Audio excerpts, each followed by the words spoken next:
Hello, എല്ലാവർക്കും happy new year.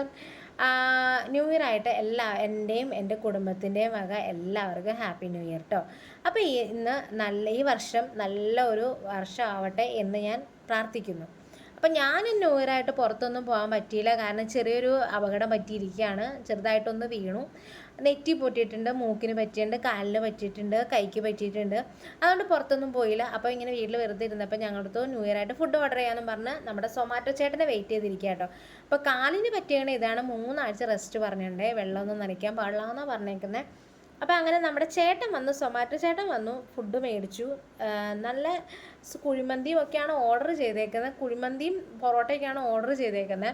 അപ്പോൾ ഞാൻ ഫുഡൊക്കെ ആയിട്ട് പാറുവിൻ്റെ അടുത്ത് പോകട്ടെ, പാറു വേഗം അവിടെ ചൂടോട് തന്നെ കഴിക്കാമെന്നൊക്കെ പറഞ്ഞ് അവിടെ ചെന്ന് സംഭവം പൊട്ടിച്ച് കഴിഞ്ഞപ്പോൾ മനസ്സിലായ ഒരു മെനയില്ലാത്ത ഫുഡായിരുന്നു. കാരണം ഒരു മണവും ഇല്ല, കണ്ടിട്ട് തന്നെ നമുക്ക് എന്തോ പോലെ, എനിക്ക് ഇഷ്ടപ്പെട്ടേ ഇല്ല കേട്ടോ, ടേസ്റ്റും ഇല്ലായിരുന്നു. സാധാരണ മന്തി എന്ന് പറയുമ്പോൾ ഞങ്ങൾ അത് ഫുള്ളും തീർക്കണേ. ഈ തവണ ഫുൾ ബാലൻസ് വന്നു. ചിക്കനൊന്നും ഒരു മേന ഉണ്ടായിരുന്നില്ല. പിന്നെ അമ്മയ്ക്ക് പൊറോട്ട മേടിച്ചിട്ടുണ്ടായിരുന്നു. ആ പൊറോട്ട നല്ലതായിരുന്നു കേട്ടോ. പൊറോട്ടയും ചില്ലി ഗോപിയായിരുന്നു മേടിച്ചത്. അത് അടിപൊളിയായിരുന്നു. പൊറോട്ട നൂൽ പൊറോട്ടയായിരുന്നു. പിന്നെ അമ്മയുടെ നിന്ന് കുറച്ച് ഇഷ്ടി കഴിച്ചു. അപ്പോൾ ഇത്രയേ ഉള്ളൂ ന്യൂ ഇയർ ആയിട്ട്. എല്ലാവർക്കും ഹാപ്പി ന്യൂ ഇയർ.